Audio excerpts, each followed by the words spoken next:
Les Iraniens se rendront cette semaine dans les bureaux de vote pour l'élection d'un nouveau Parlement et de l'Assemblée des experts.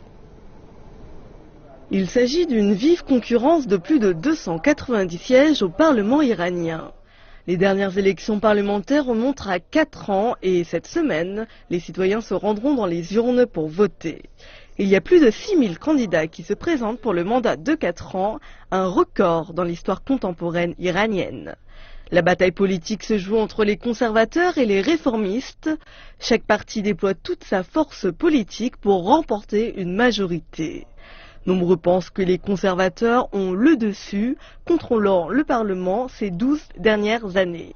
Mais le président réformiste Hassan Rouhani a changé le spectre politique en 2013 en remportant la présidence. Alors que de nombreuses sanctions se lèvent, le cours du pétrole n'est pas très élevé et les politiques économiques et gouvernementales sont contestées par les économistes. L'économie mondiale n'est pas positive.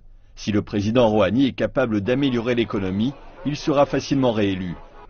Et ses partisans sont à présent confrontés aux conservateurs. Un parlement en faveur pourrait ouvrir la voie à la réélection du président Rouhani et selon un analyste, tout se joue dans le domaine économique.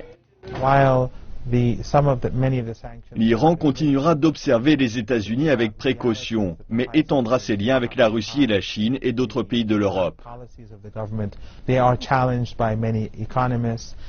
L'Iran joue un rôle clé dans la région suite à la signature d'un accord nucléaire au mois de juillet. Je suis reconnaissant et surpris du grand enthousiasme et de la participation des personnes de la sélection. Cela choque les personnes du monde entier, les médias et les politiciens, partout dans le monde. L'administration Obama accordera une attention particulière aux résultats des élections. Un changement politique pourrait mettre à l'épreuve l'adhésion de l'Iran concernant l'accord nucléaire et l'engagement futur avec les États-Unis.